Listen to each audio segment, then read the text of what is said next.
Hello my friends and welcome back. Let me come closer. Okay. Let's talk about serious stuff. Money. Alright, so we're going to find out, this article is going to tell us how much money has the United States sent to Ukraine. Basically how much money was taken from me and my children and so on and given to Zelensky and the military industrial complex and all that. So let's see. This article comes from Sputnik and it is from today, the 7th of December 2022.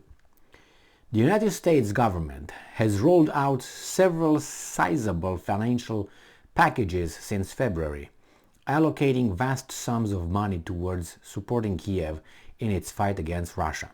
The Biden administration has pumped billions of dollars of financial and military assistance into Kiev following the launch of the Russian military operation on Ukraine on February 24th. Moscow has warned that this flow of cash and weapons merely helps prolonging the fighting and does little to resolve the crisis. The flow of money and equipment, which vastly exceeds any assistance Ukraine received from the West since the 2014 coup, shows no signs of abating, with the United States moving to provide at least an additional $800 million next year. How much exactly has the United States funneled to Ukraine this year, and what kind of bonanza may await Kiev in the future? Alright, so let's see. The US government has already provided around $68 billion, billion with B. So let's put it at 70 billion, okay? $70 billion with the first $13.6 billion package being passed by US lawmakers as early as March, mere days after the launch of the Russian military operation in Ukraine. It says, we haven't got this figured out yet. Yeah, well, I think we got. Around 2 months later, in May, a much larger package was passed by the US Congress, resulting in a whopping $40 billion of US taxpayers' money being diverted to the cause. So 40, right? Plus 13.6 so far, right? And in September, yet another $13.7 billion package was rolled out by the US politicians. So 13 point something, 40 and 13 point something. Great job, thank you very much. Nobody asked me about it. How are the funds being spent? The US assistance to Ukraine comes in many forms, and the impressive figures seen in the legislation passed by the US Congress does not mean that all this money simply gets sent to Kiev for the Ukrainian politicians to spend as they please. A portion of these funds is being spent on military assistance, such as the transfer of weaponry and military hardware to the Ukrainian forces, the training of the Ukrainian military personnel, and the sharing of intelligence. Some of the money does go directly to the government in Kiev to sustain its operation amid the veritable collapse of Ukrainian economy. Yeah, they give them to the state, the schools and all that, but the United States, no, you can't, we can't increase any pay. No, we can't do that.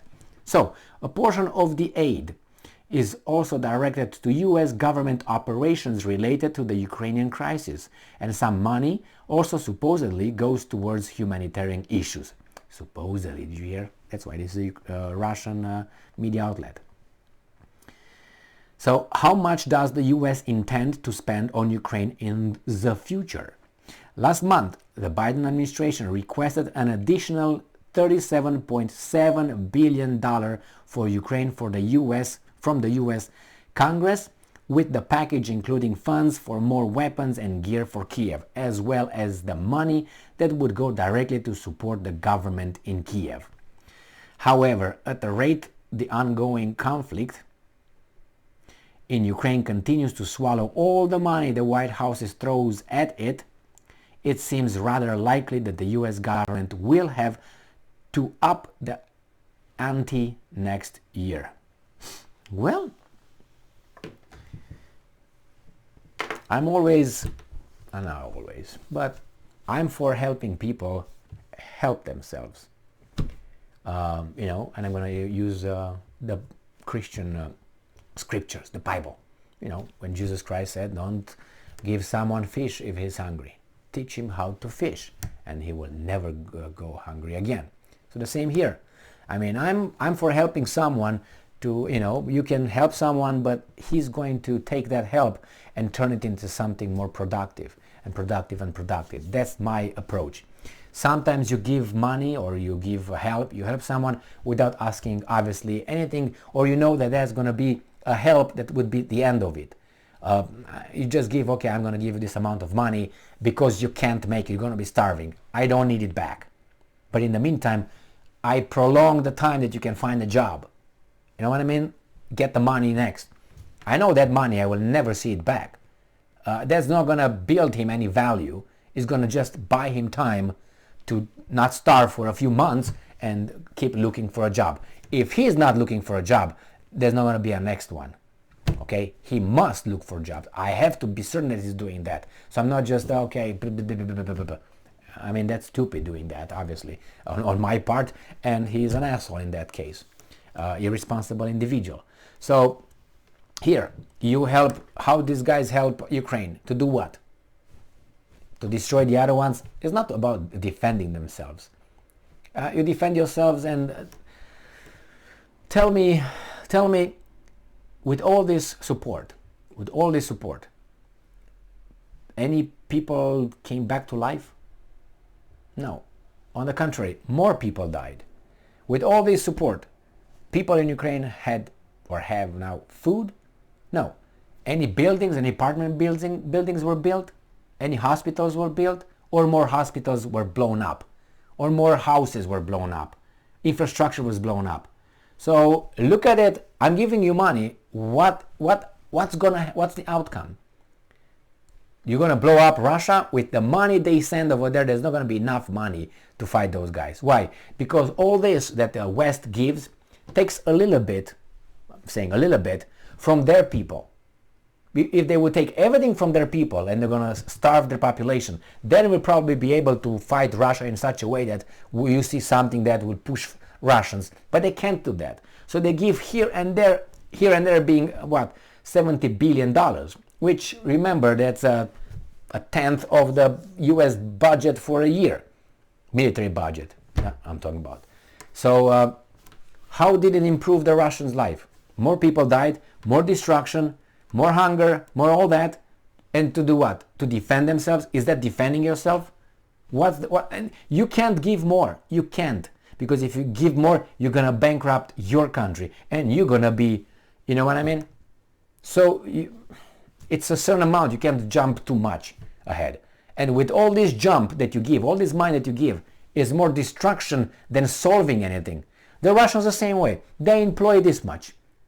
Of this much they have. Just like this. So they don't rock the boat in Moscow, St. Petersburg, and all those big cities. And the economy floating. Not getting too but not getting too So it keeps it like this. In the meantime, people die. Ukrainians die. They're going to be exterminated by one point. I mean, unless they go 18 years and we have the kids that were this year going to be the fighting in 18 years from now. And the same thing is true for Russians. So what are we going to do? They hope Putin is going to be somehow leaving, and they're going to put I guess from the Russian perspective, a traitor or traitors, because you can put only one. Obviously, you have to change the whole leadership and the system. But do you think that people who see that from underneath, they will say, okay, yeah, we agree with that? Let's say all the colonels, we're going to see a new general put over there by the Americans. Do you think they're not going to, okay, what? Where are you going, colonel? Oh, you take the helicopter? Where are you going? Oh, you go from that to there? Okay, hey, it's going, yeah, make sure it's going to have a little accident, like Lebed. Remember that one? Yes, Colonel Lebed. So it's the same. A lot of things will happen. It's a lot of variables and unknowns. So only stupidity is a constant, and it's omnipresent. Is we all have it. It's increasing. I think it's not increasingly constant. It's not like constantly increasing. Let's put it this way. Thank you very much for being with me again today. Stay strong, stay smart, look for the truth, and be just.